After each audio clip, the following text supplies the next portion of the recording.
Taiwan ও চীনের মধ্যে উত্তেজনা ক্রমশই বৃদ্ধি পাচ্ছে। তাইওয়ানে ক্রমবর্ধমান হারে বাড়ছে গুপ্তচর। অভিযোগ আছে সেখানকার সশস্ত্র বাহিনীতে অনুপ্রবেশ ঘটেছে চীনের। তাইওয়ানকে নিজেদের ভূখণ্ড দাবি করে চীন। তারা একে নিজেদের দখলে নেয়ার জন্য একাধিকবার শক্তি প্রয়োগের হুমকি দিয়েছে। তবে তাদেরকে সতর্ক করেছে যুক্তরাষ্ট্র। বিদায়ী প্রেসিডেন্ট জো বাইডেন তো তাইওয়ান আক্রান্ত হলে তাদের পক্ষ নেয়ার ঘোষণাই দিয়েছিলেন। এ নিয়ে যুক্তরাষ্ট্রের সঙ্গে চীনের একরকম উত্তেজনা আছে। 2021 সালে তাইওয়ানের একজন অবসরপ্রাপ্ত জেনারেল কাও আনকু সেনাবাহিনীর পোশাক পরিহিত অবস্থায় দেশটির সরকারকে উৎখাতের আহ্বান জানান সেনাবাহিনীকে। তিনি আরও বলেন, ক্ষমতাসীন ডেমোক্রেটিক প্রগ্রেসিভ পার্টি ডিপিপি জাতিগত বিশ্বাসঘাতকে পরিপূর্ণ। তারা তাইওয়ানকে যুক্তরাষ্ট্রের কাছে বিক্রি করে দেবে। তারা চীনা জাতির বৃহত্তর পুনরুত্থানে বাধা সৃষ্টি করছে। ওই সময়ে তার এ বক্তব্য তেমন মনোযোগ কাড়েনি। উল্লেখযোগ্য, তাইওয়ানের সমাজ ব্যবস্থায় বেশ সমর্থন আছে প্রবীণ নেতা কাও আনকুর। তিনি চীনা নেতাদের সমর্থন করে চীন ও তাইওয়ানকে একত্রীকরণপন্থী। তার বয়স এখন 80 বছর, কিন্তু এ বছর জানুয়ারিতে সামরিক গুপ্তচর বৃত্তির অভিযোগে অভিযুক্ত হয়েছেন তিনি। প্রসিকিউটরদের অভিযোগ, তিনি এবং অন্য 5 জন একটি সশস্ত্র গ্রুপ সৃষ্টি করেছেন। তারা তাইওয়ানে চীনা সেনাদের আগ্রাসনের জন্য কাজ করছেন। সামরিক মহড়াকে শনাক্ত করতে তারা ড্রোন ব্যবহার করেছেন বলে অভিযোগ আছে। ড্রোন ব্যবহার করে যেসব ডাটা পেতেন তা তারা চীনের কাছে পাঠিয়ে দিতেন এবং তাদের আরও সহযোগী সংগ্রহের চেষ্টা করছিলেন। চীনের পক্ষে গুপ্তচর বৃত্তির অভিযোগে অভিযুক্ত তাইওয়ানের সশস্ত্র বাহিনীর সর্বোচ্চ পদধারী কাও আনকুও। তবে তিনিই যে প্রথম এ কাজ করেছেন এমন না। রাজধানী তাইপেতে যুক্তরাষ্ট্রের দূতাবাস এবং তাইওয়ানের সামরিক ঘাঁটির ছবি ও মানচিত্র চীনা এজেন্টদের কাছে পাঠিয়েছেন বলে জানুয়ারিতে বর্ষিয়ান আরেকটি গ্রুপকে অভিযুক্ত করা হয়েছে। চীনের পক্ষে গুপ্তচর বৃত্তির অভিযোগে গত বছর 64 জনের বিচার করেছে তাইওয়ানের আদালত। তার মধ্যে 2/3 বর্তমান ও সাবেক সামরিক কর্মকর্তা। তাইওয়ানের ন্যাশনাল সিকিউরিটি ব্যুরোর মতে গত 4 বছরে এমন বিচার 4 গুণ বৃদ্ধি পেয়েছে। তবু চীনের অনুপ্রবেশ সুযোগ এবং কৌশলের সঙ্গে বিকশিত হচ্ছে। সরকারি রিপোর্ট অনুযায়ী 2022 সালের জানুয়ারি থেকে 2024 সালের জুনের মধ্যে তাইওয়ানের কর্মকর্তা ও সেনাদের দলে ফেরানোর জন্য অনলাইনে 1706 বার চেষ্টা করেছেন চীনা গোয়েন্দারা। এর ফলে তাইওয়ানের সশস্ত্র বাহিনীর জন্য সৃষ্টি হয়েছে এক অপ্রত্যাশিত চ্যালেঞ্জ। অনলাইন গেমিং প্ল্যাটফর্ম এবং আন্ডারগ্রাউন্ড গ্যাংদের মতো চ্যানেলের মাধ্যমে তাইওয়ানের পদস্থ সেনা কর্মকর্তা ও উচ্চ পর্যায়ের কর্মকর্তাদের দলে ফেরানোর টার্গেট করেছে চীন। চীনের লক্ষ্যও পরিবর্তিত হচ্ছে।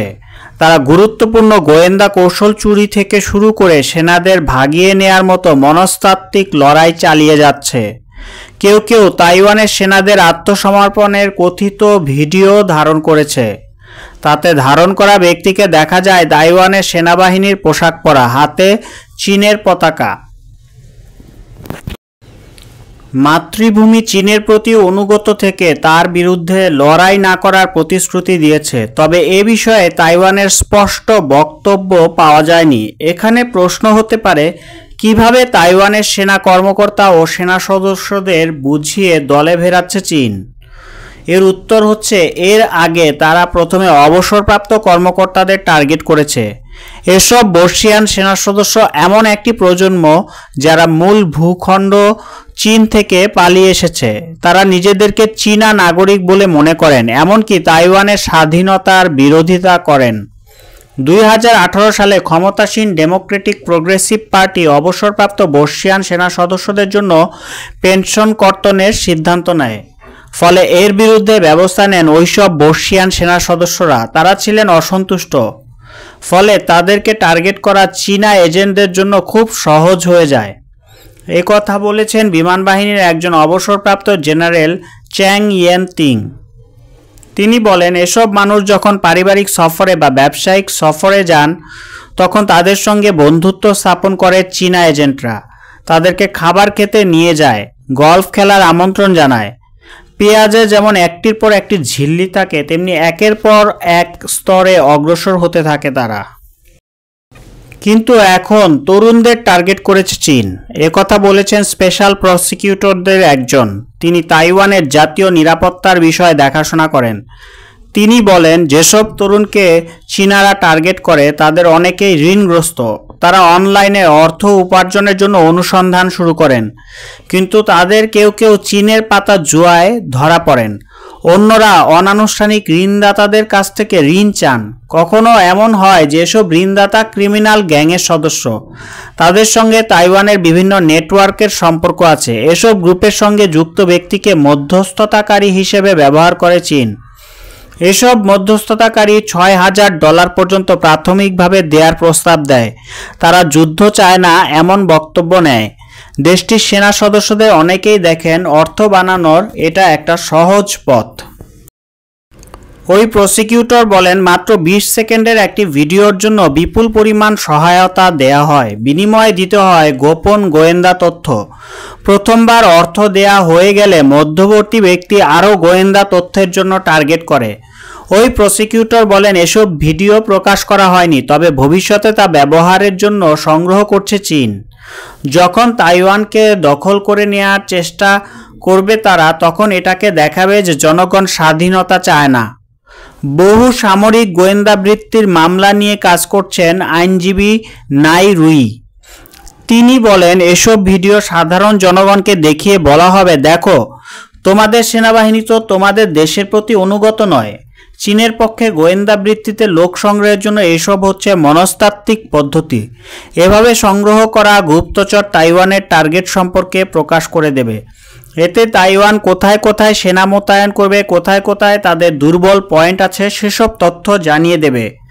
প্রসিকিউটর বলেছেন, তিনি সম্প্রতি এমন একটি মামলা হাতে নিয়েছেন সেখানে থাই পাসপোর্টের বিনিময়ে গুপ্তচর বৃত্তিতে সহযোগিতা করতে রাজি হয়েছেন তাইওয়ানের একজন লেফটেন্যান্ট।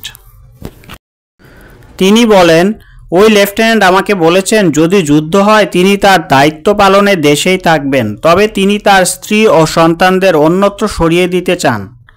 চীনের সামরিক অনুপ্রবেশ বন্ধের জন্য চেষ্টা করছে তাইওয়ান। আভ্যন্তরীণ রিপোর্টে এ পর্যন্ত বেশ কতগুলো ঘটনা ধরা পড়েছে। প্রতিরক্ষা মন্ত্রণালয় বলেছে, এর ফলে দেখা যাচ্ছে গুপ্তচর ভিত্তিক শিক্ষা কাজ করছে। আশা করছি ভিডিওটি আপনাদের ভালো লেগেছে।